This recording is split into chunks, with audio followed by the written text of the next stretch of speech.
Brews and Banner Podcast. What up? Welcome to Brews and Banner Podcast. I'm your host, Rob G. And with me, as always, is the Legendary Brew Crew. What up, fellas? I got water, I got, juice or whatever. Like, y'all need twin legs? Matter of fact, I do. To everybody is, Does Delaware have an actual culture? This is the podcast that we talk about beer, but we also talk about a lot of things that's happening in the world, politics, movies, anything really that comes to our mind while we're here sampling these brews. Grab a drink and pull up a chair.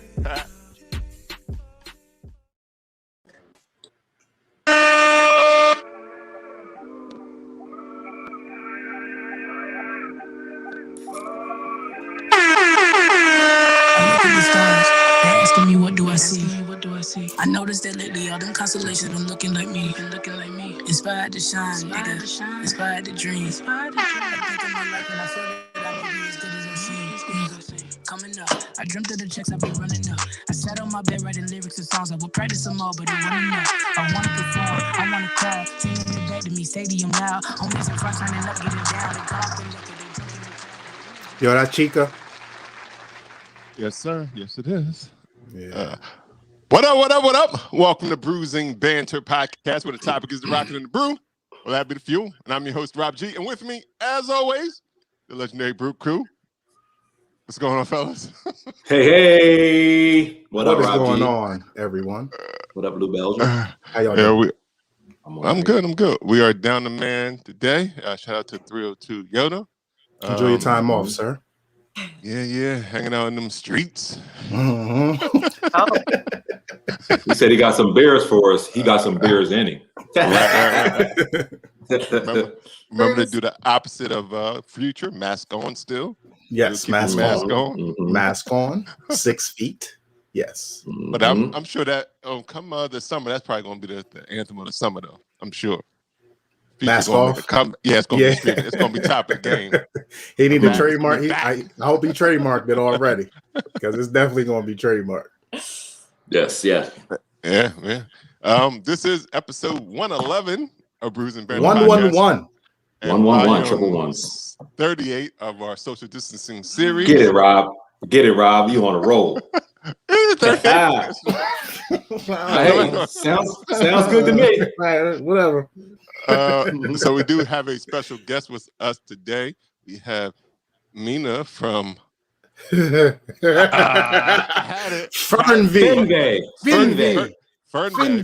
I'm going with the American version.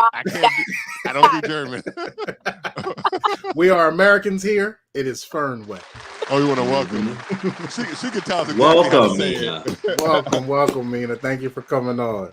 And the crazy thing is, my last name is German, so it should be in my blood, right? Nope. It is roll off the tongue, like you should. Yeah, it don't. No.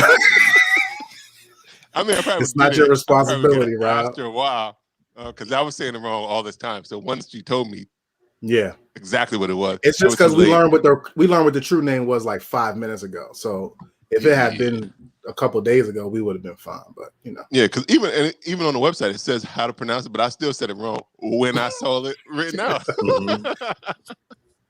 So it's all right. Well, once again, we want to welcome you to the podcast and give you another round of applause. Welcome. Thank you for coming on. We appreciate you. Really glad to be here.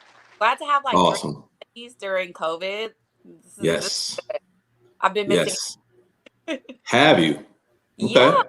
Well, we're gonna want to learn all about what you've been missing, why you've been missing out, what you've been missing out on, all of that. Like always, before we get into it, we always like to know what everybody is drinking today. So, what are we drinking today? Mina, what are you drinking today? So I'm kind of going into this like Cali new vibe of the hard kombuchas. It's morning, mind you. It's 10 a.m. So I'm starting my brunch phase.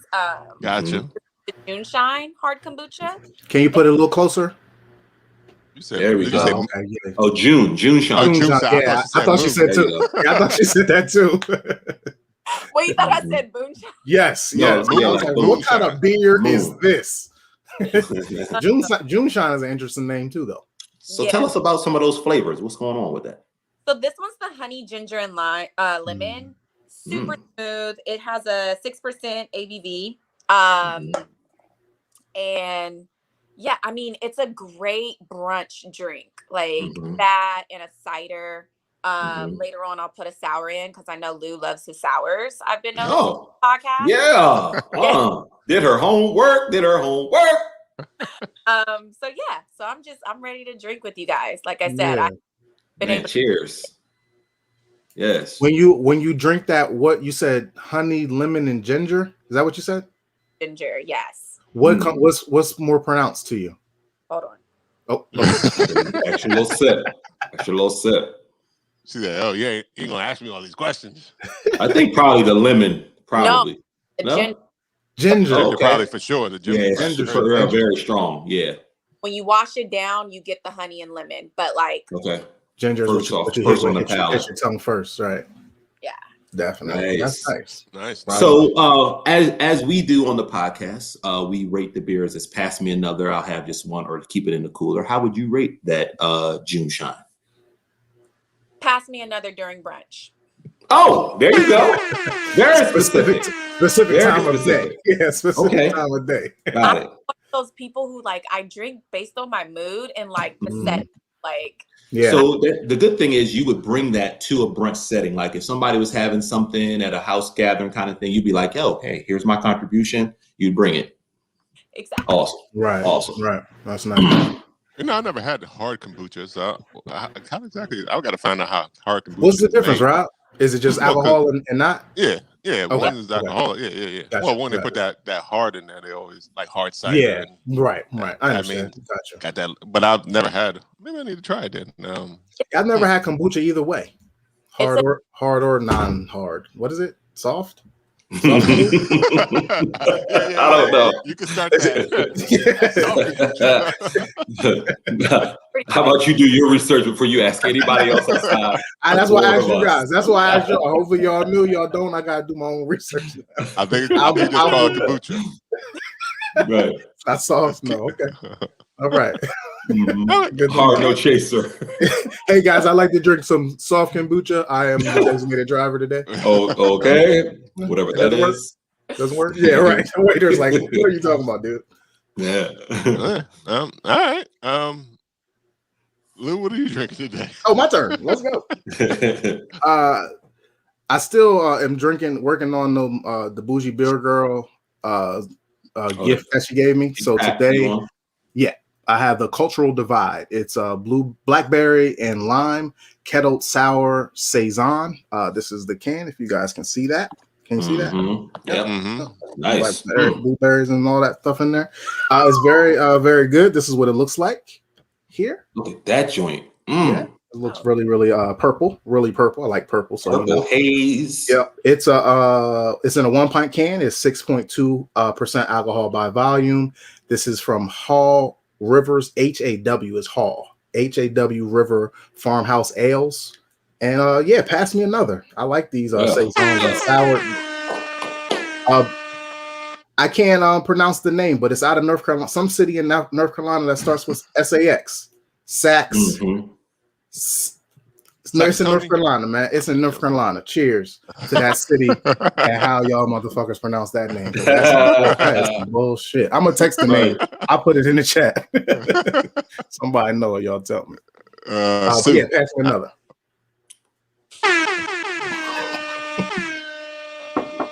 I know you already said it. I know. I don't know if you did it already. You probably did. Yeah. Deb, what are you drinking? Well, I took it to a favorite place of ours, Montclair Brewing in Montclair, New Jersey. I went with the White House Honey Ale, Red Ale. They're 5.2 ABV. And the reason why I specifically picked this one today is because specifically current administration, speaking of White House, is killing it. He's 54 days in office, I think to be exact, maybe a little bit more now, counting the weekend, but he's killing it on all fronts. He got that good COVID bill, $1 trillion aid. Got that stimmy ready to go. Oh. hit. Just overall, government affairs. Student loans are still on hold. You know what I mean? All that stuff. So he's killing it. So this is a pass me another. Not to just shout out the current administration. The beer itself is a great red ale. The taste is warm. That looks nice. Honey in there. So it's delicious. So here's a pass me another. Hey Rob, I'm gonna go with Saxapow Hall. That's what you think that is? Yeah. Wow. That's the closest I can think. Wow. Wow. Okay, that's good. That's a good try. That's definitely a good try. But Rob, before we get to you, Mina, I have a question about your kombucha. Can I see it? What does it look like in the glass? Oh, in the glass. Oh, you missed that? Did I? You missed that? Yeah. She not only drank it and showed it. You know I got bad Wi-Fi. Oh, that's nice. Thank you very much. Hey, Rob G. Yes, sir. What would you happen to be drinking on this week, sir? Oh, I'm glad you asked, sir. I am drinking from Cajun Fire, the P Train Funk IPA, brewed with raspberry puree, out of New Orleans. 6.7% ABV, year-round raspberry richness with vivid citrus aroma surrounded by danky goodness. The union of flaked oats and Pilsner malts created a significant spiral of flavor. All aboard. Choo-choo! Does it say choo-choo on it? No, I put that in there. Oh, you put that in there? Good job. I'm on ride the train. I mean, all ride it. Train Funk, milkshake. Yep. Yeah. What's it look like, Rob? Nice raspberry colorish. Oh, it's not too hazy too. It's not that hazy. Not super hazy. Especially to be because it says milkshake. So, but I didn't see. Right, that's what I was thinking. It's going to have some lactose in it, right? Maybe it do. It didn't say. But normally if it's milkshake, you can't see through that thing. But that's real clear considering a milkshake IPA. Yeah, and it's a tribute to the historic Point Char Train Park. If that's wrong, I'm sure. Pontchartrain. That's like Pontchartrain. Yeah, I'm sure. Put that in the chat. We could check. Somebody will correct this. I'll ask John how you pronounce it correctly. Or somebody else from New Orleans. They might know. Oh, you said it all wrong, brother. I'm gonna go with Lake Pontchartrain. And cheers back at you, Kiana McCoy in the chat. Yeah, for sure. And I'm also drinking. I'm doubling up today. I got the Breakfasta Indiscretion from Wilmington Brew Works. It is an Irish oatmeal stout. It comes in light. Since St. Patty's Day is coming up. There it is, right there. It'll be before our next show. So yeah. If they had a beer award show and it was like best name, like that brewery, they be having the best. Yeah, they at least a nomination. Like they at least get a nomination. Right. Their name like off the thing. Like these are, I like these type of stouts, especially if I'm drinking in the morning. And you can't drink all day if you don't drink in the morning on St. Patrick's Day. That's why. Because these are like 4% or something like that. These are pretty light. Don't say it on the can. Okay. But they're they're normally like smaller, not as heavy, easy drinking stouts. Especially these. Is that the only reason, or is it the flavor of the stout for you? No, I think I like them both. I like it that it's not some some stouts you got to be fully committed to go all in 11%, and then you be like, I'm not really 11% time right now. It's not right. It's not that time of the day. Right. So it's like it's a good stout to have when you just want to have a stout, but not have a stout. You ain't doing shit. You ain't doing shit after the day though. Double fisty. Well, but it's that's still light. I mean, that's light. 6 and 4. It's only 10. I mean, that's light work. It's like you can't even add that together. That average don't even get you to 10. Close enough. It's like 10.7, something like that. All right. Mina, I think had a question. Montclair's black owned, right? Yes. Husband and wife. Fire. Well, how was the taste on that, Rob? I didn't hear that part. I missed out. Sorry. Oh, Dev drinks craft beer. I had the Montclair. Okay, no, she has two questions. She has two different questions. Oh, did she? I didn't hear that. Oh yeah. Well, Cajun Fire is black owned as well.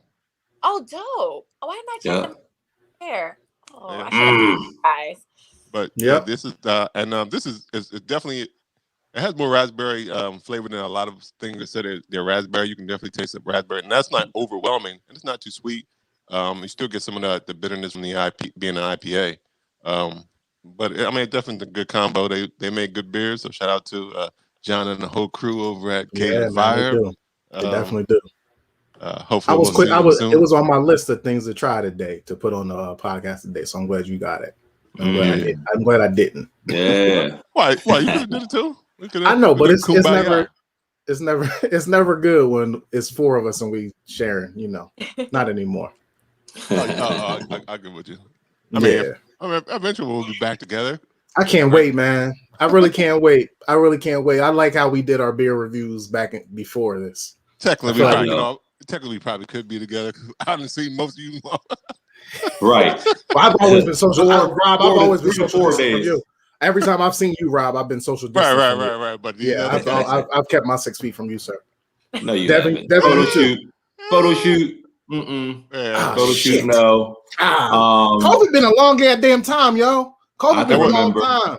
I forgot all about the photo. We did a photo shoot. I was in Crescent Liquor Store right next to you like a month ago. I had my whole mask on. I had my mask on and my hand sanitizer dealing with you, though, man. I was handing you beer. Oh, look at this one, Lou. Look at this. I had my gloves on, guys. I was not trusting Dev. It's all great. Whatever. As soon as I can get vaccinated, I'll get vaccinated. Yeah, I'm hoping by the end of the summer. Yeah, let me know how that a la carte that choice in the vaccine that you pick. Let me know how that goes. It's not, you don't get a choice. I know. Remember Rob? You do get a choice. Said he was gonna pick which one. You do get a choice. If somebody says if you can ask for the bottle, if it's Johnson & Johnson, you don't want Johnson & Johnson or Merck or Moderna, you can say no, I'm good, and walk out, and then you go. Well, that's okay. That you want. All right. But with the back of the line. Yeah, exactly. Hey, you made it sound like you was going to a la carte that. Well, no, because they all don't get the same ones. You got to go to the place that giving you the one. Right. And what they're saying is take the one that's available. Take the one that's available to you whenever you can get it. But if you like Rob and you want to wait for the one that you want. Right. That's what I'm doing. I'm waiting for the one I want. This is how you pronounce Saxapaha. Saxapaha. Man, Rod. There you go. Man. He helped us out, Saxapaha. I mean, yeah, thank you, Rod. But whoever lived there, sheesh. All right. I'm going to choose which one I haven't haven't decided which one I want yet. So there's that as well. But my wife had Pfizer, so household should have got it all at the same time anyway. Did she have any reactions? Because I did the Moderna and I've been fine. I only had it was swollen for a little bit and that was it. Did you do both of yours, Mina, or just the one? Just the one. I haven't got this one. No, okay. She has both of them. The first one she was good. The second one it hit her with it was I call it COVID. So it was like fake COVID. Fovid. Yeah, Fovid. She got hit with Fovid, and I think took her down. It was later out for 48 hours, but she was good. I mean, it was like back normal. But they say that means it's doing its job. It definitely depends on the person because I got a family member that took it and got both of them and it's fine. Mm-hmm. And I had another family member that has both of them, and that second one, like Erica, they were down for the count for a couple of days. Mm-hmm. But were they older? The family member that was fine was older. Yeah, because the family member it is. They be fine. They be fine. Their immune system, unfortunately, is not as robust.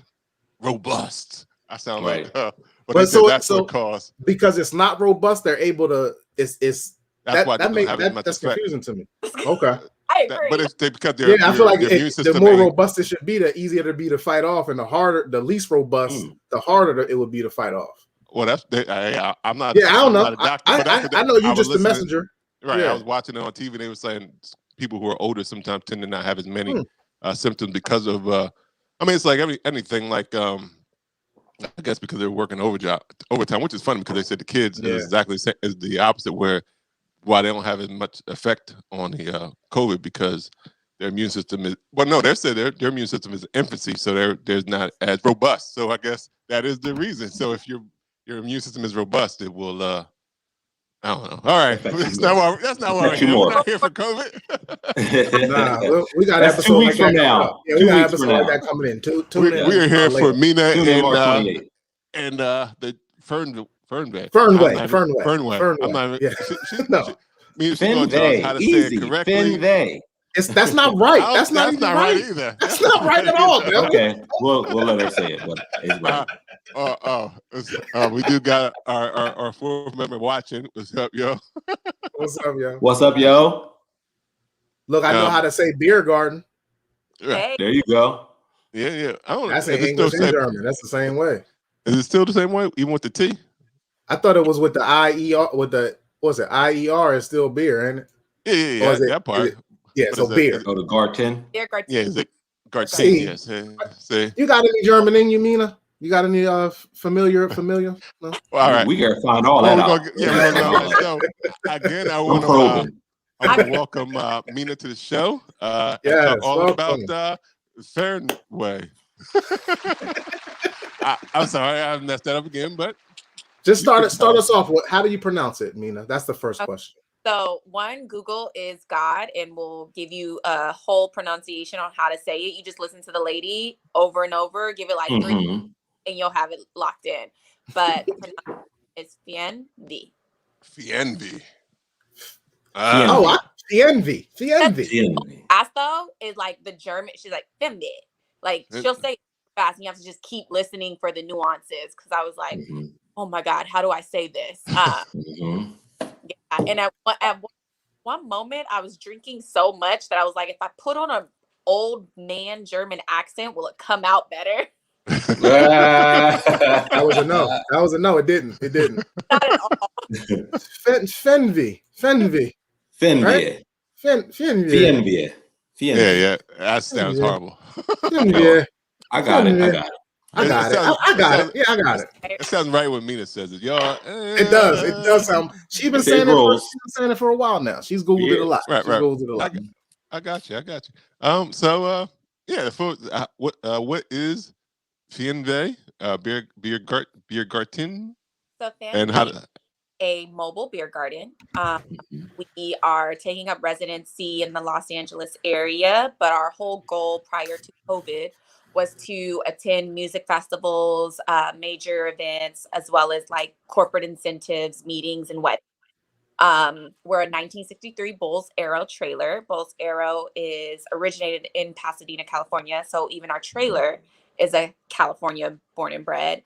And our whole goal getting into the beer industry was kind of to bring in a forefront of minority and kind of give them some highlight in some of these spaces where you can get beer, right? If you go to Coachella or any major festival, you're probably going to see the Heinekens, the Budweisers, some of the major craft beers that are associated with Anheuser-Busch or whatnot. But we wanted to kind of bring craft beer, locals, but minority brews into that space too, and give them an outlet to get into major audiences. So that's been our goal. It's, slowly pivoting, and we're going towards the residency route just because we need a space where people can social events and really create that beer garden aspect outdoors. One of the biggest things Jada and I noticed was we're well traveled. Fernweh, it means wanderlust. It is for the traveler, the nomad, the digital nomad. And throughout our travels, especially on the East Coast and in Europe, so many outdoor venues. We're like, y'all got horrible weather in Philly, New York, DC. I'm like, it's cold, and then it's like humid, but you have all these outdoor spaces. You come where we get like 283 days of sun, and we don't really have outdoor spaces other than the beach. Really? Right. Crazy as hell. Barely top vibes. Like we just started getting like more rooftop bars and whatnot, where that's like been New York's thing for a while. So we were just looking at all these venues in different places and spaces, and was like, how do we recreate that in the area that we have, and the fact that we can utilize our weather as a forefront.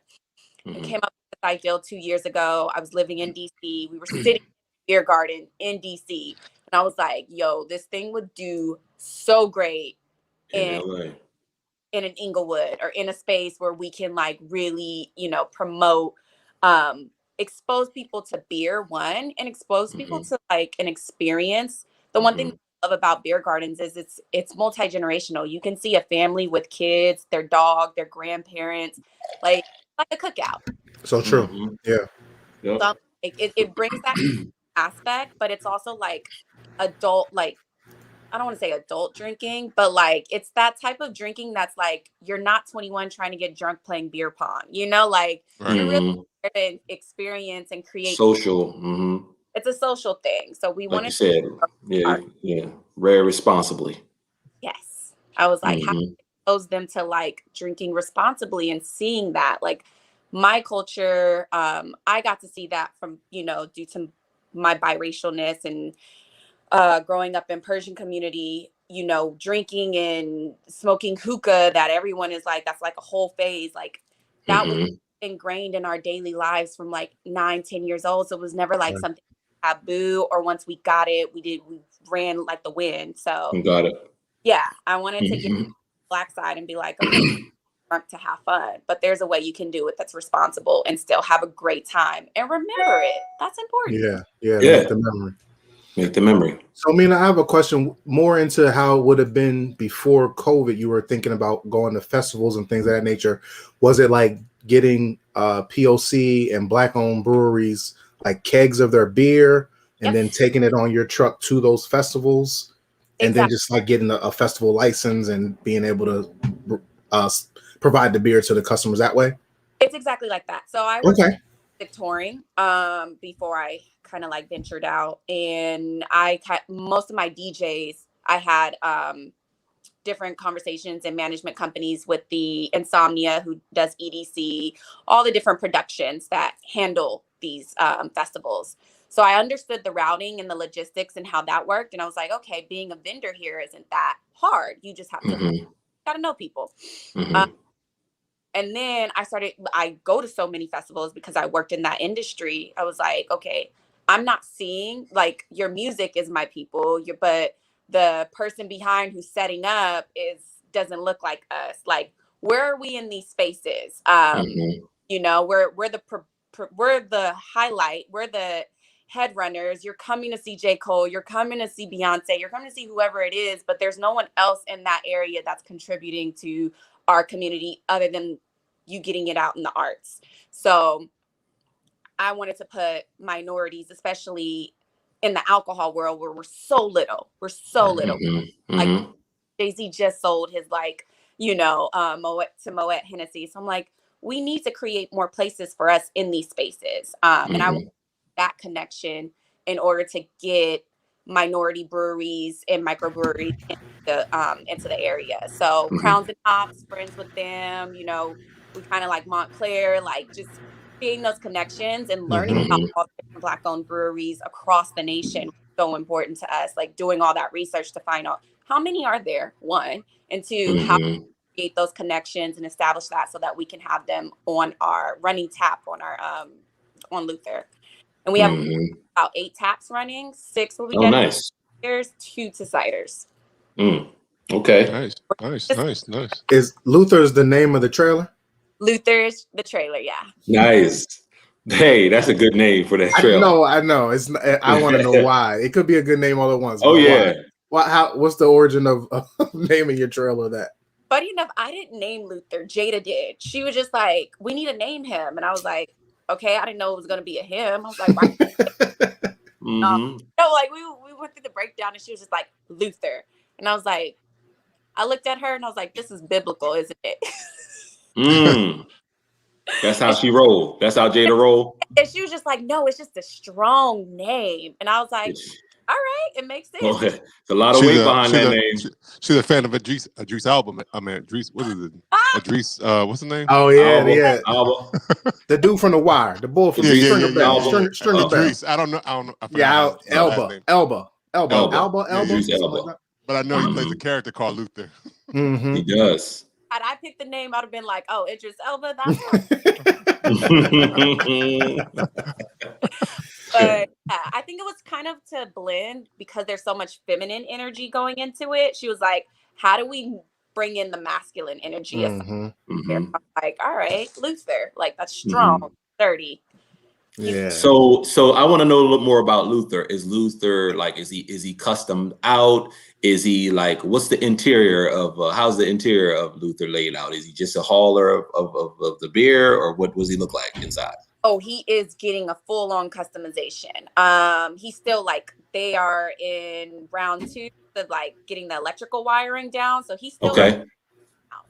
He's not yet. But yeah, from our drafts, we're redesigning everything. No one can actually go into Luther. It's not an establishment that you can go inside of, but we'll have like a mirror, like a kind of a similar to a food truck, but like like a little pop open thing kind of thing. Yeah, but like a really nice design. A lot of our experience and exposure has been bohemian minimalist. So you'll see etchings in our branding, in our social media, and that's kind of like where we're going with Luther. That's awesome. That's why I said it was like a little feminine, and we were like, okay, manly is Now, Mina, I know you said that people don't enter Luther, but if we ever get a chance to be in the same place, I'll need a tour. I need a tour because Luther sounds like something special. Look, this is amazing. Like this is a niche. Like we always try to get people to have niches. Like, are you going to name them Luther 2, Luther 3? Because I already see you can't have one at Coachella and there's something on in New Jersey or something in New York. You gotta have like Luther 13, Luther 28. So having siblings. Expand enough where we begin to franchise Luther. Or just manage it from a nation aspect, global aspect. But I don't know if we'll name the second or third one Luther, but they'll have strong male names to balance. Yeah.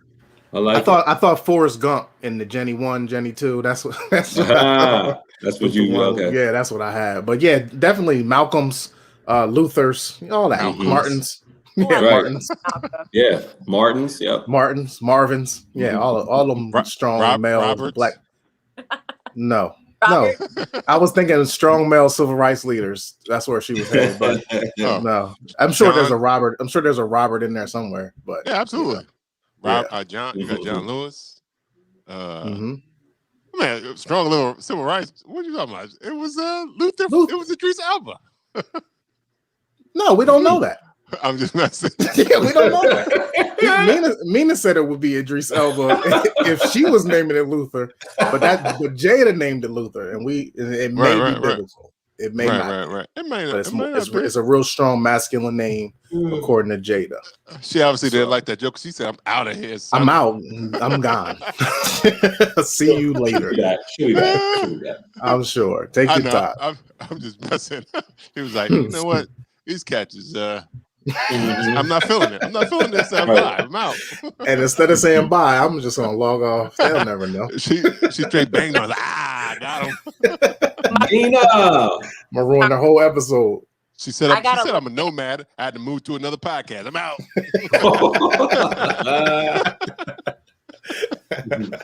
Little man here is knocking stuff down. So. Oh, okay, got it.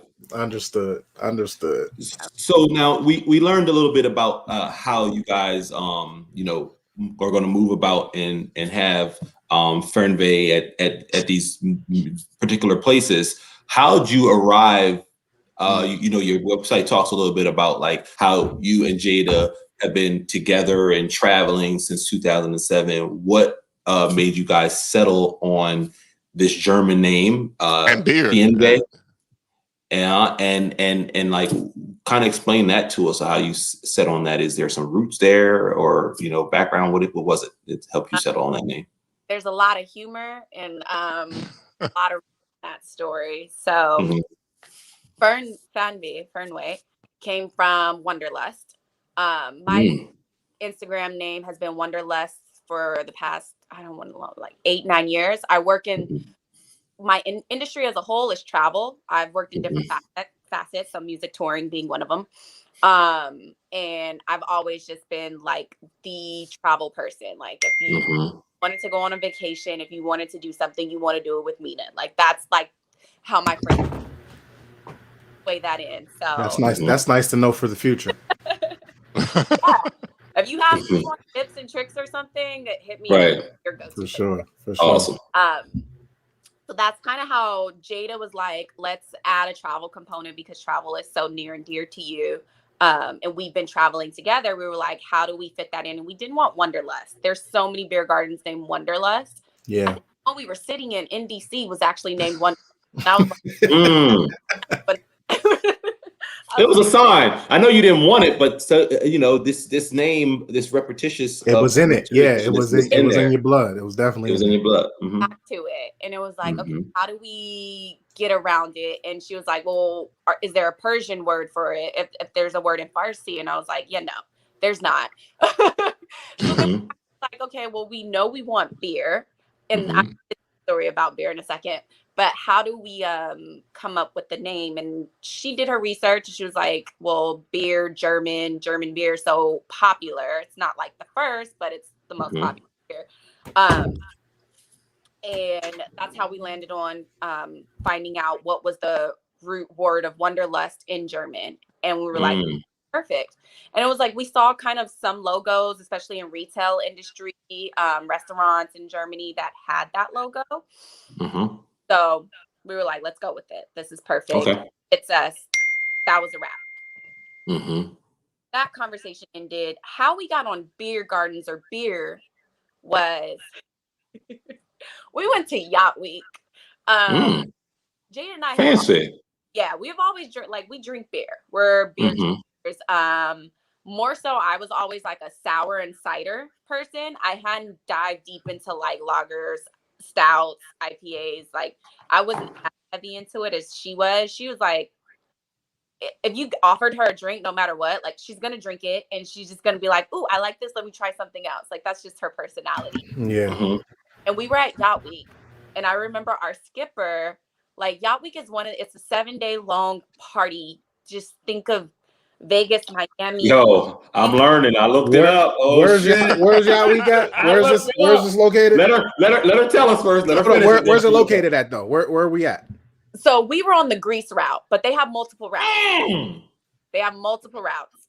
Okay. We're on the Greece route, and we were like drinking, and it had came to like day 2.5, 3, where I was just like, I'm gonna die. like I can't take no more. It was just like, I'm not gonna make day 7. And our skipper was like, hair on the dog, just drink some beer. Like he was like, don't drink water when you wake up, drink beer. And right. It's the hangover recovery. Yeah. And from there, like beer became like our second element. Like we'd start with beer and finish with beer. Like there was we didn't really look for hard alcohol at that point, because it was like, oh, this is great. It's, fulfilling and really helps with the bloating, especially on a boat for 7 days. Got you. Girls in bathing suits, you don't want to look crazy. So it was just a win-win all around. And we fell in love with beer and it kind of went from there. And it was like, that's why every time we'd go to a new place, we'd look for beer gardens, because we were like, oh my God, I want to hang out in the beer garden. Yacht Week in Greece got you on your beer kick. Wow.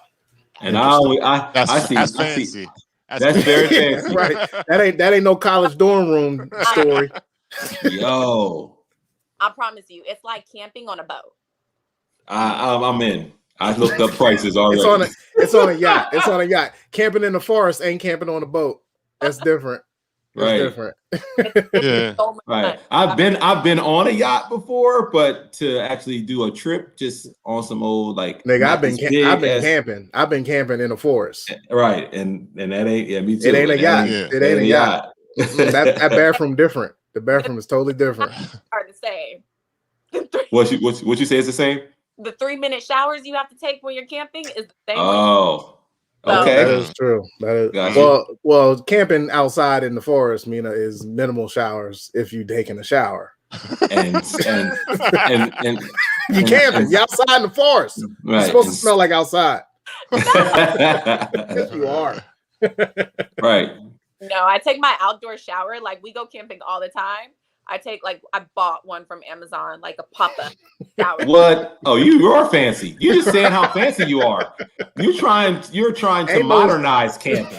That's not camping. It's glamping. Glamping. The camping I did not come with no portable showers from Amazon. room. What else has got? LED lighting? Absolutely. Well, she said she wasn't planning. She said she ain't gotta be roughing it. She said she was outside. She's doing her outdoor That's true. thing. That is true. That's true. Ain't nothing wrong. Ain't nothing wrong with it. Look, I'm just giving her a hard time because I'm mad I didn't get one. I had a portable shower at my camping site. That would have been nice. It's because we men, we're simple. We don't think like that. We don't even pack like that. Showers. I didn't even bring deodorant. But she just said she was a minimalist, so she probably should just had a knife and a cover, and that should have been it. Like, oh, Papa, bam, it's great. Right. Yeah. Okay. And how'd you do your hair? Like, how'd you have a portable vanity too? No. I swear by day 6, let that go. Just let that go. Like, we're just gonna do it. We're just gonna got it. So on your travels, besides yours, where was your favorite beer garden? Since you said you always go out and try to find your. So funny enough, my favorite beer garden was in Denmark. I know everyone's going to say Germany. There's some amazing, like, old school beer gardens in Germany. Places, like basic, like they don't really like hook it up and make it artsy, except for the one park. There's this one in the Berlin park that's really huge. They didn't make it artsy. They have it next to a waterfall and in like these big trees, so it just looks so inviting and you want to just hang out there. But Denmark, they're in Copenhagen. There are these food halls, and outside one of the food halls, they had this huge beer garden, and it was, oh my god! I'm a foodie too. Like I just love to eat. Yeah, it was like my eyes had like bugged out because I was like, oh, there's food, there's beer, everything was just well put together. It was such an amazing experience. If you ever go to Denmark, I recommend. Is it all the time, or was it like a special occasion, or just a something? How'd you land on that place? I walked.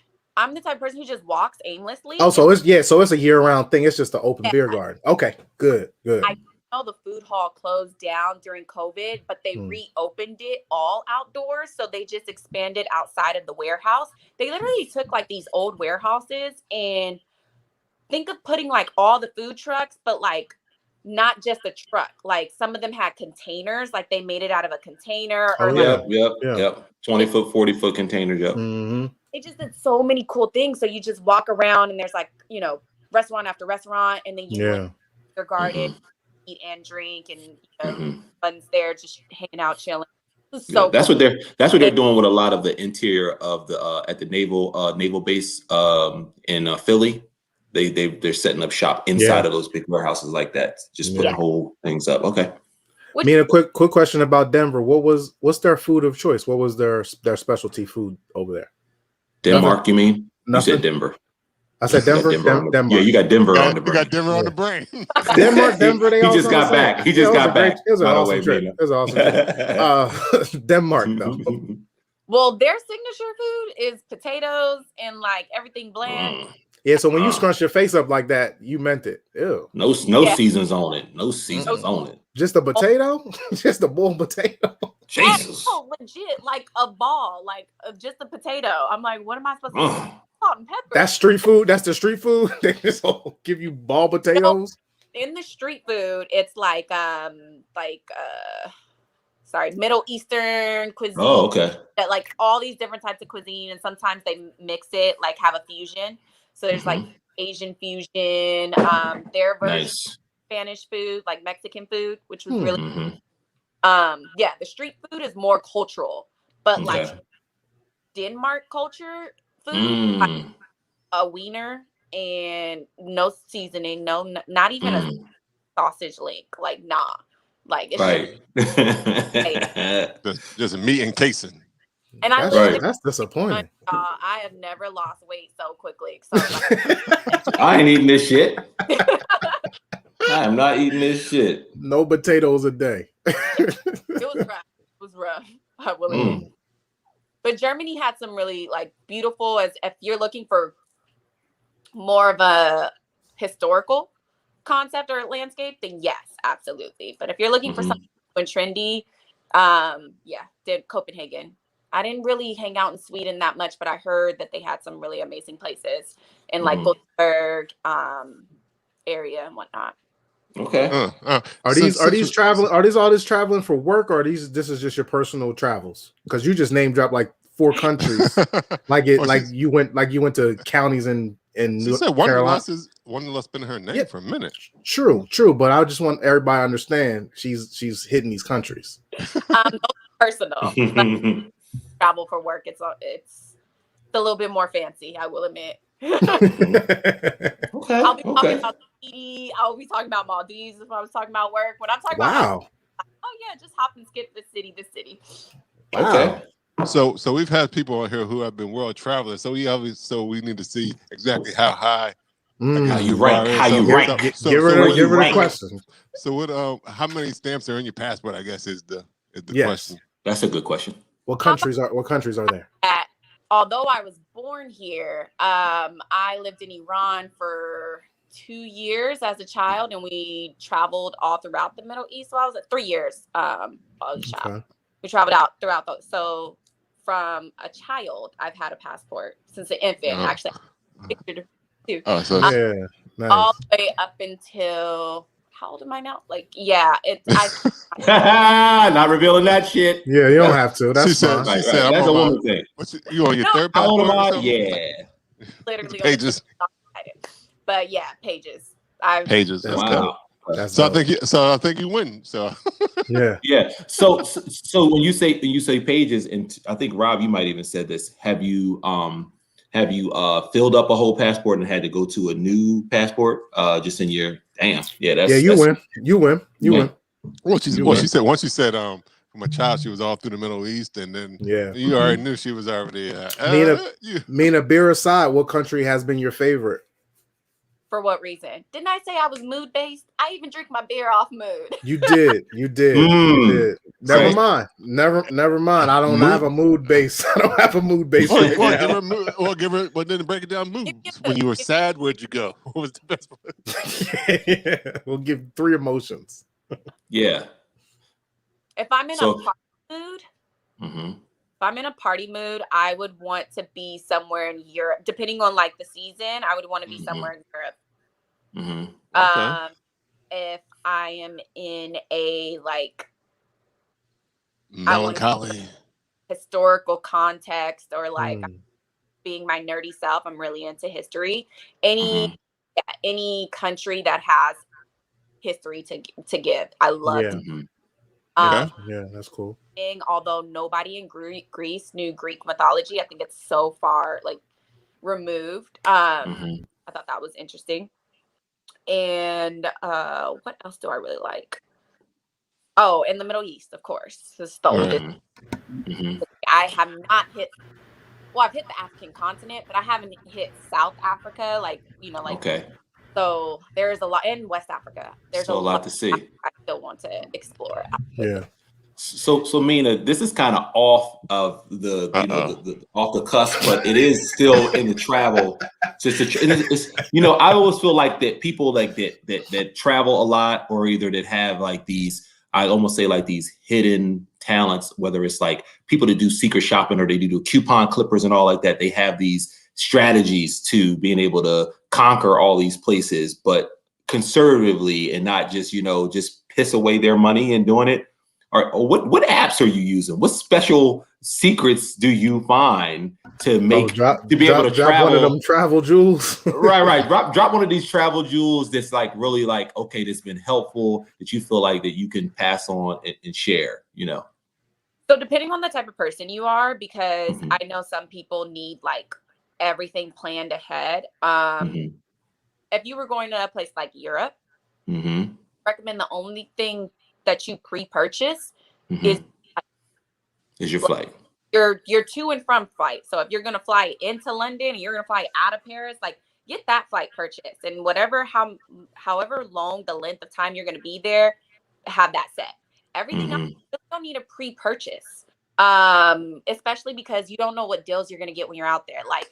Some go on that, what is it? I forgot the name of it. That train site to buy your Euro train pass.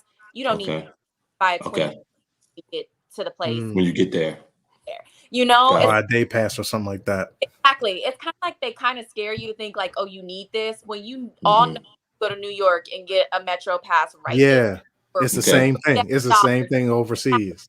Same thing. So like a lot of stuff doesn't need to be pre-purchased, especially in American dollars. Convert your money before you go so that you have that. And then just plan accordingly, depending on, you know, your level of comfort. If you hotels and you have a certain look at the areas you want to stay in, you know, what you surround yourself by, and then plan out where you're going to stay. I was the type of person, it wasn't until I started solo traveling that I would say a lot of my travels, I will land somewhere, hang out at a coffee shop, and book my hotel while I'm in that coffee shop. Yeah, I'll explore and look around, walk around, get to know the scenery, like where I want to be. Yeah, where I want the proximity. Pop into that hotel tonight, be like, yo, you got anything open or whatever? Let me get to this app real quick. Let me see what they got. You can end up in New York, right? You don't know if you've never been to New York. You're all the way Upper East Side. Ain't nothing going on up there. Like you just got yourself everybody's or Lower East Side. Yeah, they like, oh, it's happening over here. Exactly. But Got you cabbing it and Ubering and it. Then what you going to the coffee shop or wherever in the beginning, you could talk to the locals and find out where whatever you're into for that trip is going to be at and stay there. I like it. That's a great tip. That's a great tip. I from Russell definitely walked into a bar. Yeah, not the coffee shop. It'd be some beer. So what I'm gathering, your risk. You have a very little risk, like your risk aversion. You're not. It's very small. It's very small. Right. You gotta be on a trip. When you go on a trip with Mina, or when you listen to Mina's, I forget. But when you listen to Mina, you gotta go. You gotta go ahead and caution to the wind. Like just go out there and look forward to the adventure of your vacation. Very spontaneous. Yeah, for sure. Now, this wasn't my question, but I heard you say you do a lot of solo traveling. You do a lot of solo traveling. Because I know a lot of people have apprehension to like going by themselves on travel. So I've heard it's just like that first time, but like once person does it the first time, like they want to do it again. Like it keeps on going. It's the apprehension of like the fear, especially being a female. There's a lot of things. Just safe, all that. What the tips and trick that I always because my mom will scare the hell out of you no matter where you go. She can be so much sometimes. Right. The culture. Fearful. Is your mother the Persian parent or the? My mom's a black woman. You knew she was a black woman. You know. Listen, no, I did not. I did not know that. I did not know that at all. You said it fear. You know, black women like, oh, baby, don't go that way. Listen, man, I don't know what happens in the Persian household. I have no idea how that mama would have been. I'm just messing, but yeah. So my mom. We know you, Brandon. Stop, Brandon. He got about as many stamps as you, Mina. Yeah, he's second. He's second on the podcast. Right. Yeah. We heard from you, Brandon.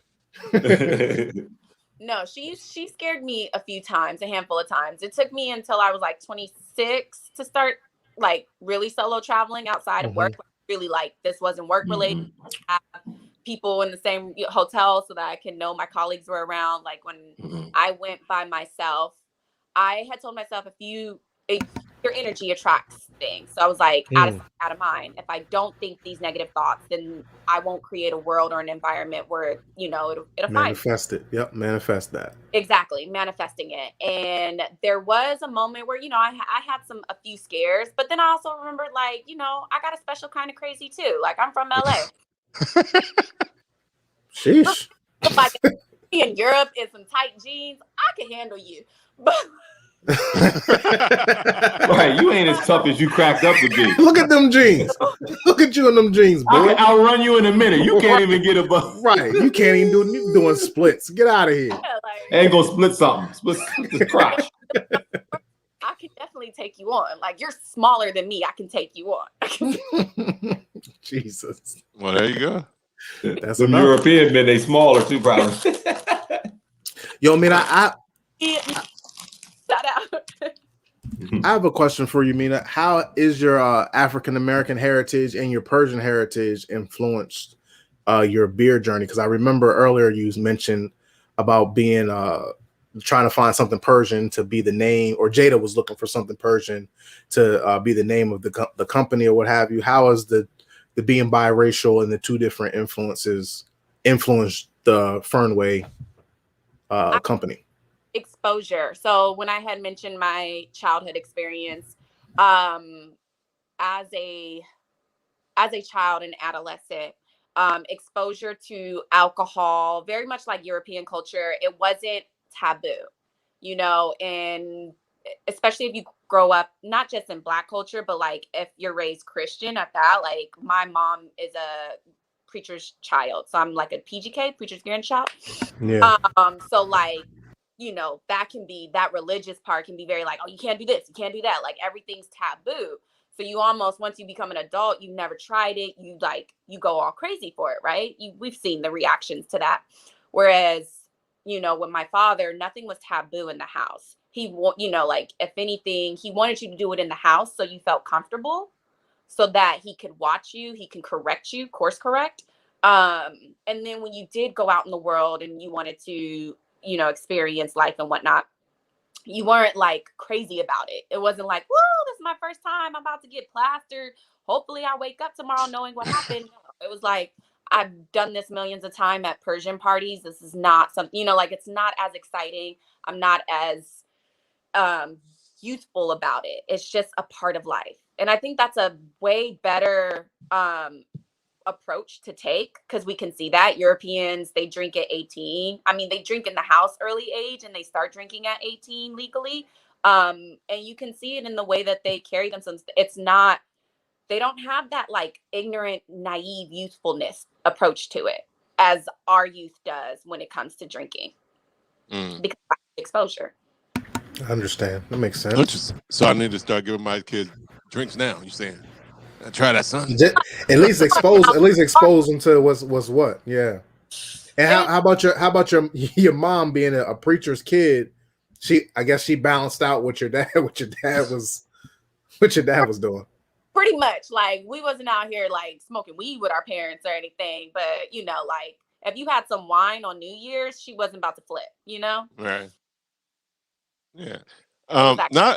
Not a question in terms of I know you said your name was Wanderlust Mina for a while on Instagram. So when you came up with the business and the beer garden, was it always meant to be a mobile beer garden? Yes. Okay. All right. Yeah, That's we cool. wanted to give way to like the traveling nomad, because that's kind of how we saw ourselves. Due to the fact that we love traveling, and we wanted to bridge that travel component, because we'd be going to so many different festivals all throughout California, Texas, like all throughout the nation. Yeah. Experiences and creating a community with people. Live Nation actually did a really great job with their Fest Pass that they launched, I want to say in 2018, if anyone knows about it. Fest Pass is basically you pay $1,000 and you get a festival pass to over 300 plus festivals globally. You must got to be in the business. Buying in. You must got to be in the business to know about that. I never heard of that. Never heard of that. Been to a gazillion concerts, and I feel like I get raped every time. Like if you're in Philly, you go to Made in America, right? Right. Yeah. I go. Mm-hmm. So so like these festivals can be $2.99, if you're paying for at least 3 of them, you're $1,000. By then you cap off. If you paid $1,000 and you can go to over 300 globally, meaning go to one and you can anywhere. And it was this huge thing, and they did it. There was a lot of research that it went into it. I actually did a whole dissertation off of it because I was so interested to see what type of community they created with the Fest Pass. And you just see like this, as much as millennials like to be solo, they also like that communal gathering experience and creating their own like little village. Yeah. I thought that was interesting, and that's why our brand is kind of on point of being a part of those people, because we are like them. We are the digital nomad in a space where we all work from home, and the only time we do get to come together are in outdoor settings and gatherings. How do we create a community?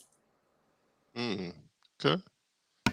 I have a real simple question. We probably should have asked this in the beginning. How did you and Jada meet? I think I was 15. Jada's a little older than me. I think I was 15.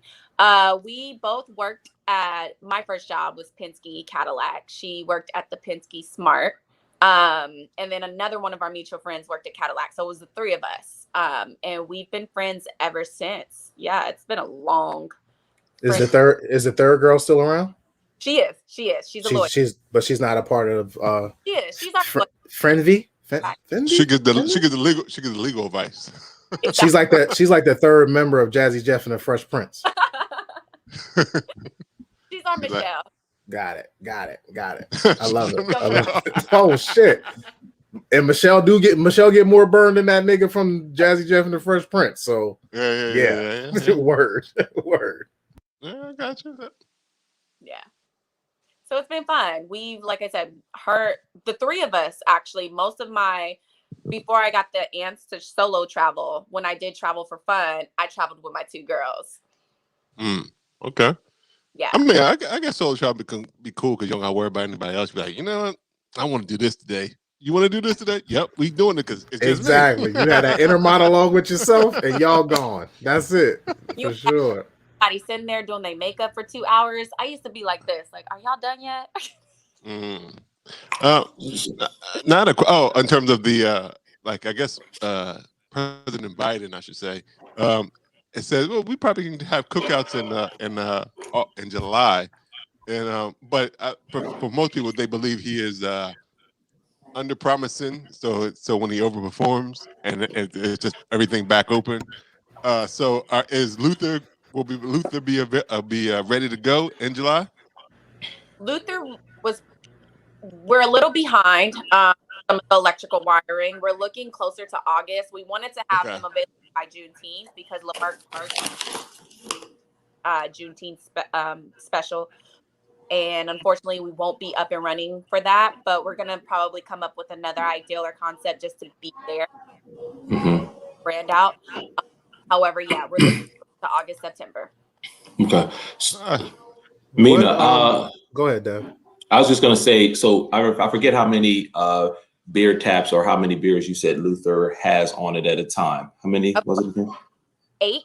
8. 6 beers, 2 dedicated to cider. We love Honest Abe out here. They're located in Gardena. Okay. I don't think they're minority, but they're like one. But it's hitting, it's popular. You know, you kind of have to, even if you do look 90% minority and you do that, you got to make sure you get that 10%. As long as them white folks is for the culture and right for you. As long as they got an agenda that's have y'all in mind. Of course, for sure.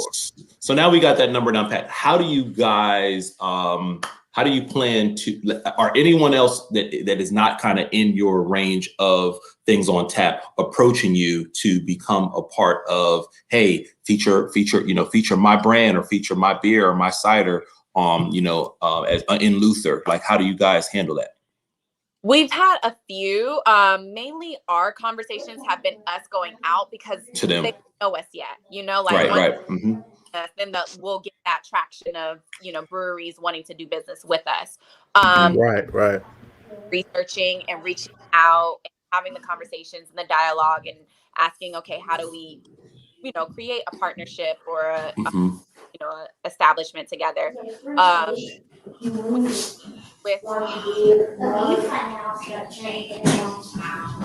With what beers they make seasonally or like which ones actually like work for our audience.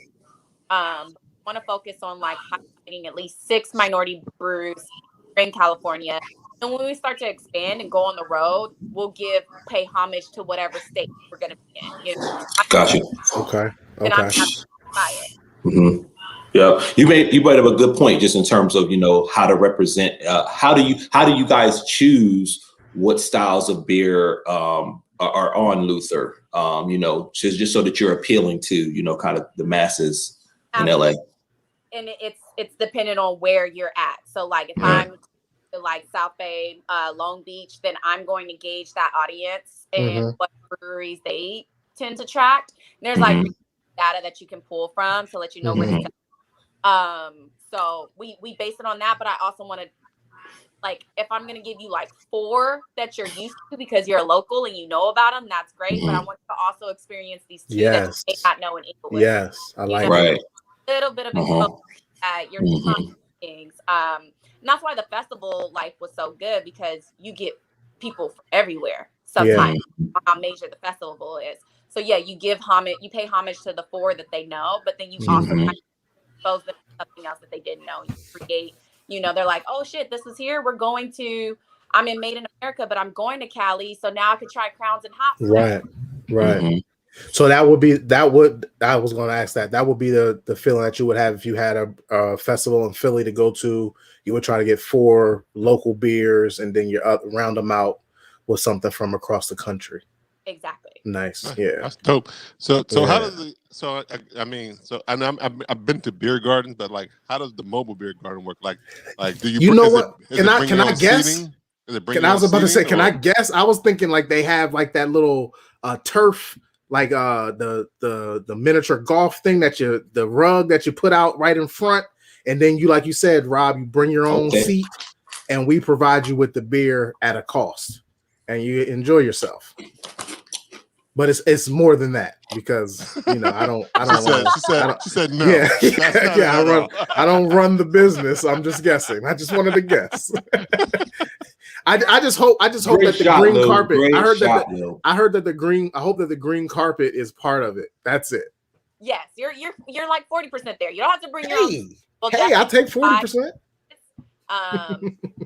Our Bull's Arrow is about 33 in feet. It's large. So half of that is actually that we're going to be using to house like the benches, the stream lights, the games, the big Jenga, the big Tic Tac, all of that stuff. Oh, so you're going to provide the actual all that come with it. You providing the garden at the. Oh my goodness. Yeah, I'm glad you asked that question, Rob. Great question. We're not just there for the beer. You're getting the whole experience of being in a beer garden. A portable beer. I can't wait till there's extra Luthers out here. So obviously, COVID obviously pushed things back and rearranged everybody's schedule and calendar. But what does 2021 look like for you guys? I guess beginning in that August timeframe when Luther is ready and what's kind of lined up. Exactly. So we're hoping by August, September, we're in conversations with a few places that I can't really talk about yet, but just know we're in line for something that men love. Football. I hate football. Okay. I don't like football at all. I'm not a fan of football at all. I like a mug. What kind of men you talk to? Football, what is that? You talking about soccer? No, foosball. We're trying to gear up right around that season so that we can, with some of the places that we're working with, it's in good company, I should say. Nice. Oh, no. That actually, that's prime beer garden territory. If you got especially in LA, September, October. Right. And you bring all the things that you need for a beer garden. That's kind of dope. I mean, I want a Luther now, even though I would have thought it would be called. I thought it would be called a Matthew, because didn't Matthew McConaughey make them famous? Didn't he make those big joints famous? No, maybe I was making that up. I don't know what you're talking about. The bowls? The trailer? Yeah, the trailer joint. Big Luther. What movie? Airstreams. What, like? Airstream. Yeah. He did the Airstream. Either he lived on the Airstream or it was in a movie. I don't remember. Okay. But this ain't no Airstream. This is a bowls. That's what right. Yeah. No, but I'm saying it's because they kind of have a similar. They kind of the same. Okay. Similar look. I just didn't understand. I didn't understand what was going on. I got it now. Big Luther. Big Luther. So speaking of, like, let's say that as events and things, to this point of Big Luther, let's say, you said already Luther is 33 feet long or whatever. Like, would you ever feel like that is Luther enough? Or would you ever feel like that if something on a grander scale would need to be configured or customized to do something larger than Luther already is? Or did you already think about that? No, I think as far as we wouldn't get a bigger Luther, we would just get more. They're smaller in size because we don't necessarily need the storage Right. space. Extra, right? Right. Especially if we're like, it all depends on capacity, right? If I'm doing a larger platform that requires more, they need more than 8 taps. They're like, okay, run like 48 of them. Then I'm gonna need as many trailers that I can out and create the whole ambiance. Got it. I want more than 3 trailers at a event. I mean, even like that's kind of overkill, especially somewhere. So I'm like, that's gonna look a lot. That's gonna look weird. Meaning, not to interrupt you real quick, but would like say a festival like Coachella is a very large festival. Would you end up having trailers at different parts of the festival, or would you always want to be? If you had 3 trailers, would it always want to be together and like, lined up? It would be together. So when we were originally having those conversations with them, we would have been in the VIP lounge where it would have not been for our audience. We wouldn't be able to handle the capacity. I was going to say it's probably been VIP. You don't do that. You don't do that GP. You don't do that general. Nah. I should have known. I don't know what I was thinking. Well, it was just like, how much can we fit? How many people can we successfully give beer to without that a long ass line away? You know, like sure. But I kind of like that VIP setting. So, for example, you know, you guys, Rob and Yoda, they did a VIP or early admission into, like, for example, Fresh Fest, right? It would have been good to have not just that early admission into the beer fest, but it probably would have helped, I guess you would say, incentivize people to go more VIP. Let's say if they had, certain taps that was exclusive, right? Well, they did have VIP. They did have that part. I knew they. Yeah, because down home was VIP. That VIP. Yeah, so he wasn't out. Okay, so we didn't get any of that in the. Nah, we didn't get none of that. He was all done. We had early admission. We didn't have VIP. This year we would have had VIP. I mean, last year we would have had VIP. Before we had early admission. Would have come with the extra special taps. Right. Okay. Yeah, well, it just got in there early. VIP came with the special stuff. Okay, but yeah, that just came to mind, like having those exclusive taps. Yeah, and you saying that you said you got every Luther that you would have or every trailer that you would have will have at least 8 taps, but you want to get to the capacity where if you have a bigger festival, you could just have a bigger beer garden for that particular festival. Exactly. Cool. Would you like if it's a weekend type of festival? Are you there every day, or are you there for one day of the festival? I see you, Brandon. So, that VIP bathroom is definitely a must. Very important. Very important. Right. Lines be crazy. Now, she didn't answer the question. Did she answer the question? Yeah, no. We're there every single day. You'll be there every day. Okay. Go ahead, Rob. Go ahead. Now you can go. Well, the question was, it really wasn't a question, but I would assume because of, I guess your other occupation as in the touring business, I guess that connection is easier to make in terms of festivals and like, hey, you know exactly who to call. Like, yo, Jim, what's going on, baby? I ain't seen you in a long time. I got this beer trailer named Luther coming through. What's up? Right. Honestly, I know what I did. Like one of my friends at Red Light Management, he's launching a festival. I think Justin Timberlake's the headliner, and I saw him like posted on LinkedIn, and I was like, "Yo, I texted him like, what's good? Got this festival? Like, that's just dope." Right. So I guess currently, most of the festivals you'll be hitting will be on the West Coast. Is that the plan? When festivals come back in action, the plan is to get back into the headway, and hopefully they still have the same people working there. Right. But in any case, the residencies are, how we're working right now, and we're just looking forward to creating that community within whatever airspace. Like you can have residency in Long Beach for 3 days out of the week, and then residency in Inglewood, and then like just changing it up so that we're in different places, but we're just kind of to whatever that area or that demographic that we're working with. And how would you change out the kegs and the beers for just doing the residencies? How does that work? It will be local, like I said. Long Beach ones will be the South Bay, Inglewood the Northwest. Okay. it will kind of like strategically strand them off that way, but still offer. Okay. But it wouldn't be more outside them other 4 to 2 taps wouldn't be more like an Oregon beer or Texas or okay. Gotcha. Not until we like establish do the festivals. Yeah, go further to establish that because I got you. That shit. Yeah, you would it's kind of funny. You would think that because you were saying that there's not many beer gardens in California being that's so strange, right? But you would think then it's definitely a win because you would think some people are still going to probably have apprehension of going indoors and drinking their beer. So you being able to be outside at in the beer parking lot, I think that's a win. You can post up anywhere you want. Yeah, right. That's so good. It's crazy. Like we really didn't do a good job, and I say that all the time with our architecture. Like I don't know who decided in the 70s when they were like building stuff up here. Even go down to the beach. All of our restaurants. That's why like we were doing the worst as far as restaurants not be. You have all these high rents, but you don't have outdoor space. You're why would you have outdoor seating? Right. It's like 80% sunshine. What would like? It's always been hot. It's always been sunny in LA. It's never been cold there. Maybe that's what it is. They be like, I want some AC. So. Yeah, maybe. But not AC came out like 40 years ago. Like California been open forever. but it's like when because it's in the East Coast, you like, I need to get outside. I need to get outside and get this warmth.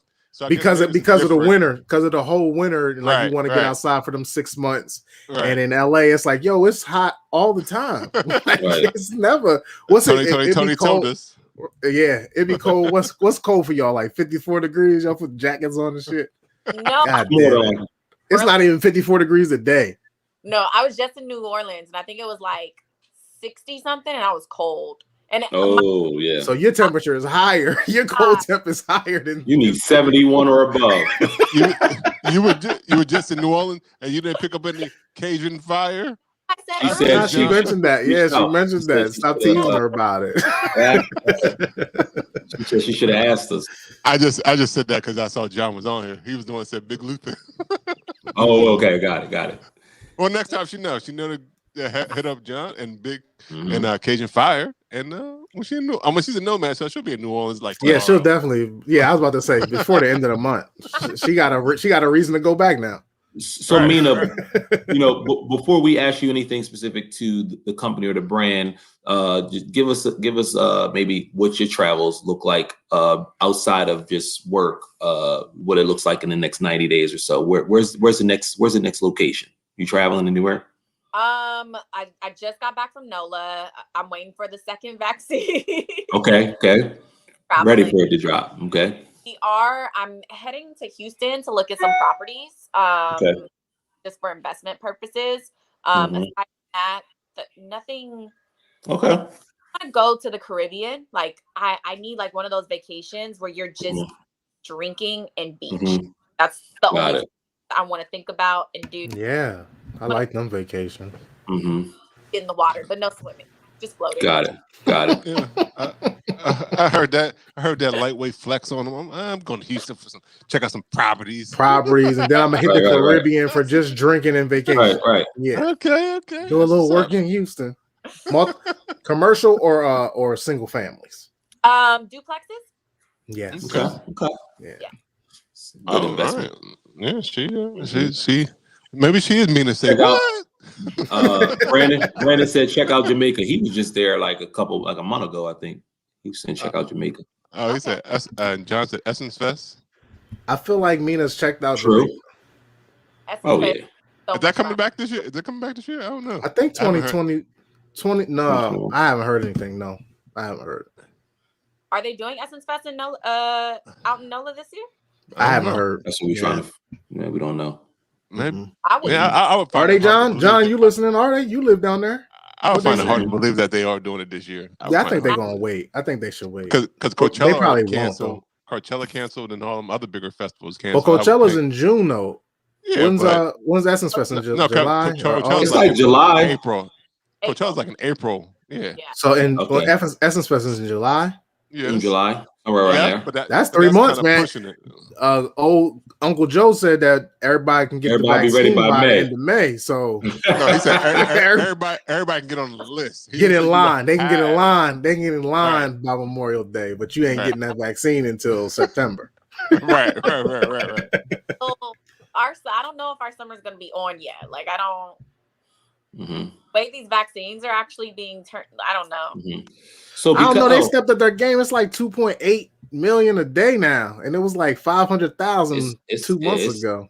So I'm telling you, current administration is but it also the damn thing. And it's more vaccines available. Like I don't like 45 at all. Don't get me wrong, but it's many more vaccines available than it was when he left. He gets no credit. He gets no credit. None. He's fucked this up for a whole year. But this is the best. This is the best time to be in a state like Delaware. One, the president is from Delaware, and we're a small state, so we're gonna be popping in July. Everybody else gonna be like, But and they real slow on getting us out of protocols too. Like they're like, no, keep your mask on. We not opening up that shit. Like, no, y'all stay home. We'll be fine in a couple months. Wait, so where is it based right now? Because I know we all live in Delaware. Okay. Mm-hmm. You know where that is? You do know where that is? Yeah. Okay, good. Hey, one of the most successful festivals are here now. Firefly. That is true. Firefly is have you heard of Firefly? No. Like no. You should see my face. I was like, Firefly? No, Firefly. No.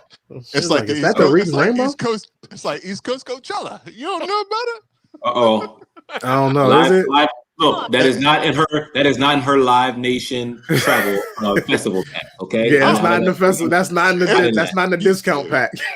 you would think so because it is like one of the it gotta be a top 50. It gotta be like a top 14 festival though. It definitely is now. It's pretty big, but maybe not. It's not. It ain't East Coast Coachella.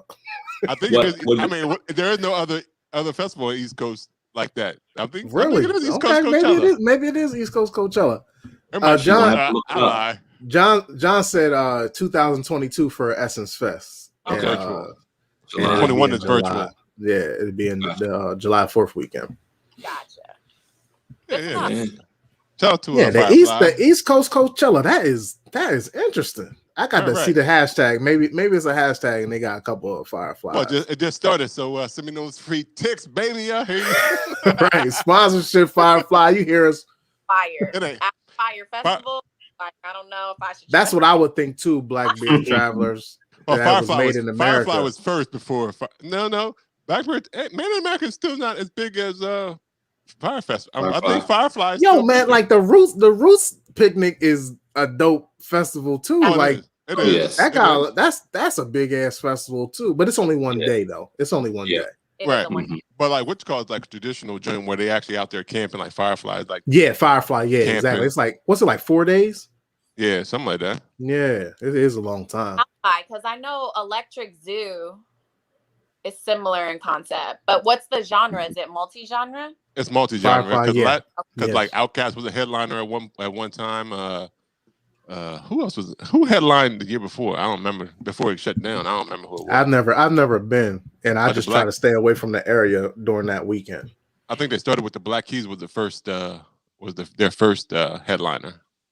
Okay. This was years ago though. This was years ago. Where you guys head? What's on your travel agenda for the summer? I was considering LA. But me too, Dad. Numbers. Death rates was kind of high. not just cases. Death rates was kind of high. So I don't know if that special strain or something is headed that way. So. What y'all got going on there, Amina? Said them death rates. Yeah, not cases, death rates. So you staying in Delaware, Devin? Just thinking about just something like some road trips here and there, something we could just get in the car and go to. So just playing it by ear, probably road trips mainly in the car. Do you guys use Outdoorsy? Mm-mm. I'm DMing you after this podcast. Right. I need these apps. I need all this information. Outdoorsy is like the Airbnb for trailers. So if you want to like a camper trailer, but they have like different, like camper vans, right? Like all of them, all of the types. Okay. And you rent one. So much fun. I did it this year with my nieces and nephews, and I took them out to June Lake. We had a blast. Although, like, I wasn't aware that you definitely need to stock up on like extra blankets, because like in Cali, thinking like, oh, yeah, warm at night, it gets cold. It hit 40 at night. I was like, oh, it's no heat.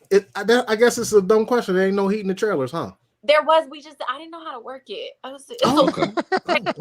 She had that part figured out. Okay. All right. You know, you couldn't call the outdoorsy representative. Like, where's the outdoorsy guy? You know what? I don't know if it was the ego in me trying to figure it out, but after a while, I was just like, we just gonna huddle and cuddle. Yeah. So I don't think hold on, Mina. You subjected them nieces and nephews to a cold night because of your pride. They learn. Right. They learn how to be cold for the night. That's what they learn. If I Mina say this is what we gotta do, this is what we gotta do. Right? Mina now, say. I haven't had any bad experience with like renting a camper, but my hesitation with campers is they will hit you for everything in the head. At least when I've researched it, like, you know, you paying for the cents per mile. You're already paying a grip to rent the darn trailer or the camper itself. But then you got to pay for your own gas, and the gas is high as hell. I'm assuming this trailer is stationary though. Oh, this is you just go to it. No, that's what I was thinking. You're renting it, you can go anywhere, but okay.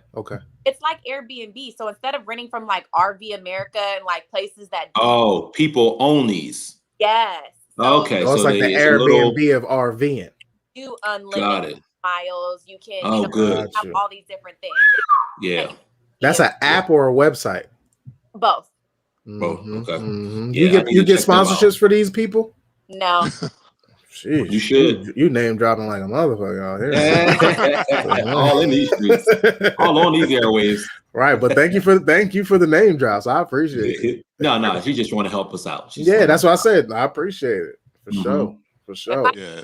From the top of my head, I would drop it, but that's since you had mentioned road trips, I would do them. Yeah. So now when you're on other podcasts, you're like, Bruce and Banter podcast. Yeah, just go ahead and keep name dropping. Just keep on name dropping. Yeah. I have a question. What's up with the Atari Switch t-shirt? Does it have any semblance or representation to you? Just my love of video games. Yeah. Okay. You're a gamer. Is it? Do you still have an Atari somewhere? We do. Oh, nice. That's wonderful. Nice. That's vintage. Wonderful. Yeah. What's your favorite console?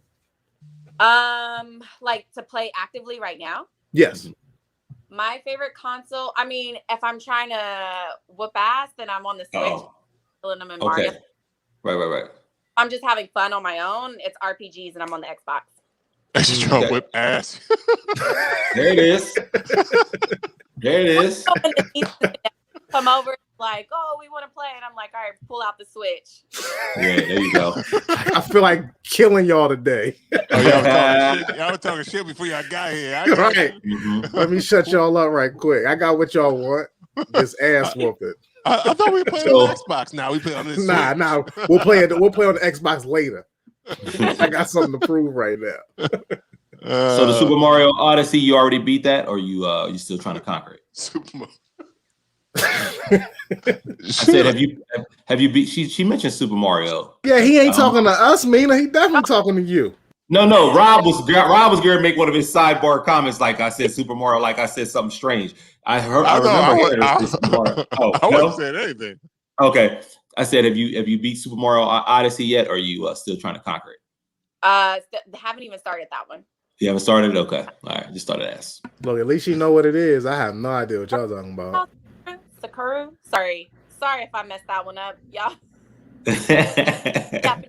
For reference, Japan is an amazing country that I could talk all day about, but it's one of the most difficult RPG games I've ever played, and like, but it's so much fun, but it's killing me. What's it called again? Okay. In my pain.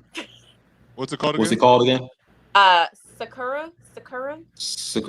That's close enough. What console is that for? Xbox. Xbox. She said RPG, Xbox. Whoop ass is Switch. Yeah, whoop ass is Switch. Right, that's true. That's true. So if you go in the house and you see what's hooked up, you know what you in for today. Right. Man. Is it going to be a casual Sunday, or is it going to be I'm getting my ass kicked type of Sunday? Right. How many consoles you have in the house? 7, 8. Oh shit. See, that's why I'm not really a gamer. I didn't even know it was that many consoles available to plug in at this moment in time. Of course, somebody named Black Beer Traveler said, "Japan, you say?" right. We know you got stamps. We know. We already know you got stamps. No, Mina has piqued his interest. He's also in the West Coast. He's also in California. Yeah, he's in San Diego, correct? San Diego. Yeah. So yeah, y'all probably should end up connecting. Here for California. Yeah, he's the beer traveler. He's the hiker. He's gonna keep you outdoors, and you see him outdoors. He gonna run 30 miles and drink 30 gallons of beef in the same and eat day. a pack of bacon. Right, and I think when he was on here, you talked about Japan being craft beer. That was one of his favorite places, right? Yeah, I think so, for sure. Yeah. That's our boy. Appreciate you, Brandon. Appreciate you. I do have another question. Mm-hmm. Okay. I love listening to your story. That's where I found you guys.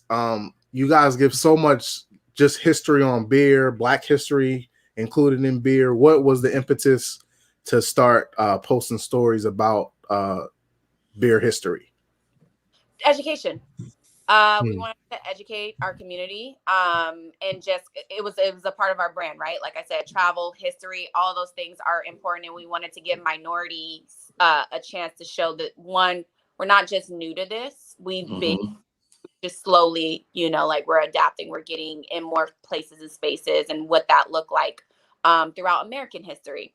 So I thought, it was important to us to kind of showcase the fun beer facts. And then for Black History Month, we did the Black History beer facts just to educate. It was honestly the best way to do that, in a way that people were asking questions like, oh, I didn't know that beer originated in Mesopotamia in the early 3,000 or 5,000, whatever it was. And then history, American beer history, and highlighting, the facts about how marketing and branding was done, and how the beer would actually be white owned, but they would put a Black person's face on it to market it and brand audiences. Right. Because we're in predominantly minority neighborhoods. So it was just learning those facts and knowing okay, is this actually a Black owned brew, or am I drinking something that's been marketed toward my demographic? And I love it. It's very, very educational, like you said, and you learn so many different things that you weren't even thinking about, and you're like, yeah, America, racism, it's amazing. I don't know if it's as bad as the UK with Meghan putting but security.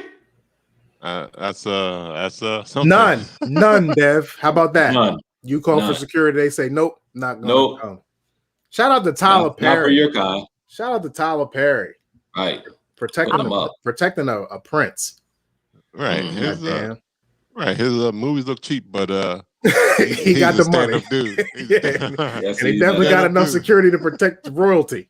I'm just joking, Tyler. I'm just joking. Yeah. I love your movies. Right. You're more than welcome to come on the show and discuss them. Not now. Absolutely. I'm just joking. It's just comedy. It's just comedy. All right.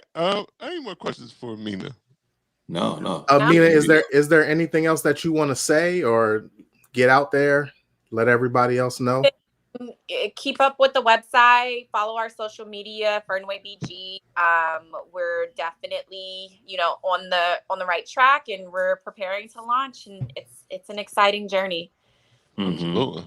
I'm gonna make with like-minded individuals, and the fact that we're here in these spaces. It's let's make. Absolutely. Sure. When I come out to Cali, I got to make sure I look up the Fernweh. Oh, we're in America, man. We're in America. Okay. We're in America. Fernweh. I want to say it correctly. It's Fernweh. Fernweh. Fernweh. It's Fernweh. It is Fernweh. Yeah, just go with Fernweh. Fernweh Biergarten. Nah, I'm gonna get it one. I'm gonna get it one day. I'm gonna say it correctly. When you come by and we've had enough to drink. There it is. Fernweh.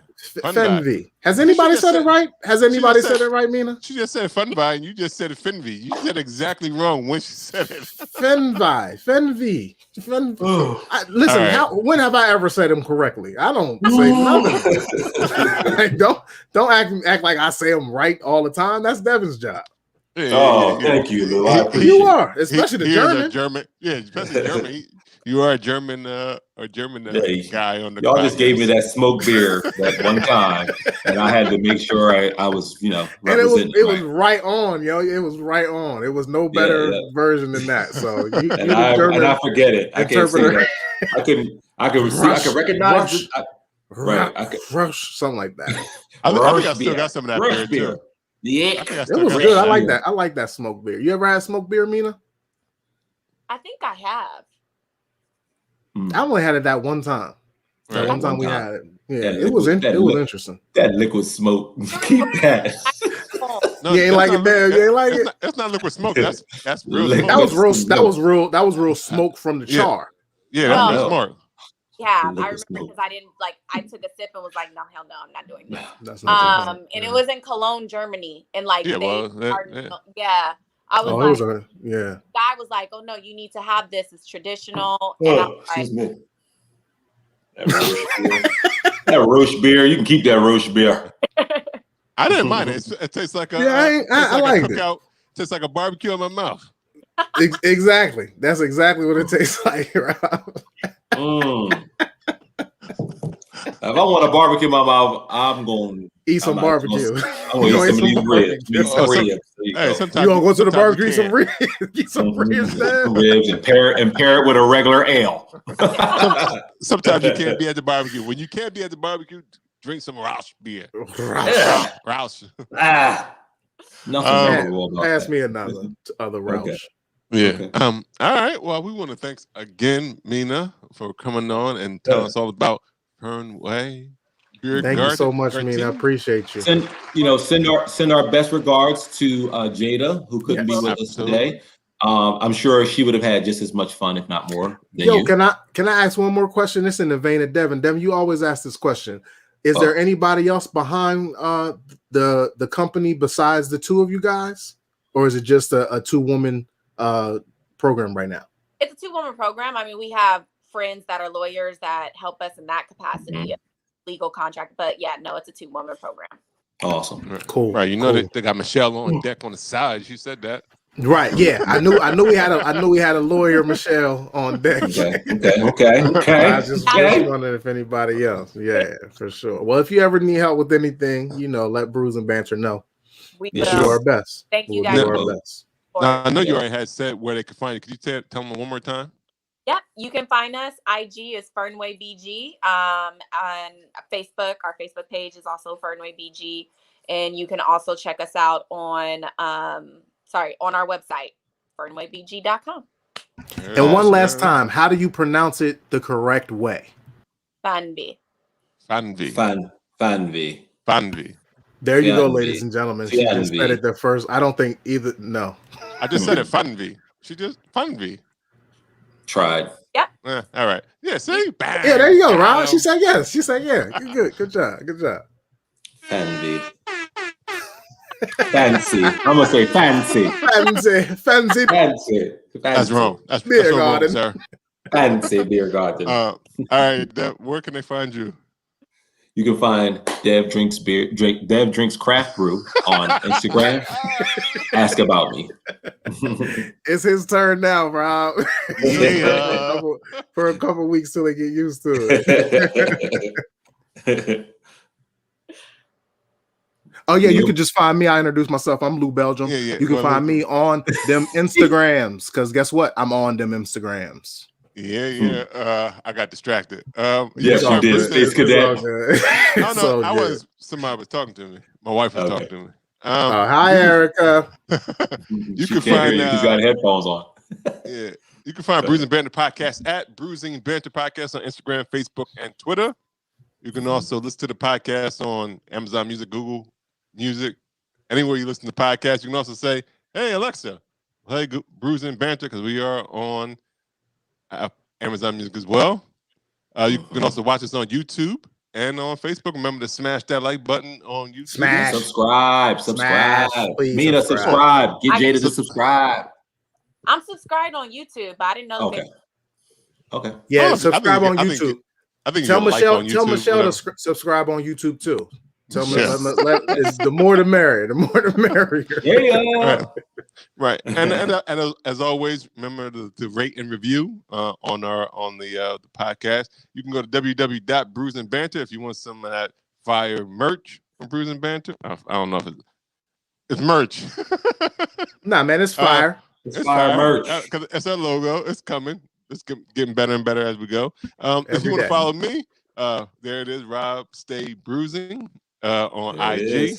Well, and 302 Yoda. He ain't here, but you can follow him at 302 Yoda. Yeah, follow him if you like. That's easy as well. Well, this has been episode 111. 111. A Bruising Banter podcast. Until next time.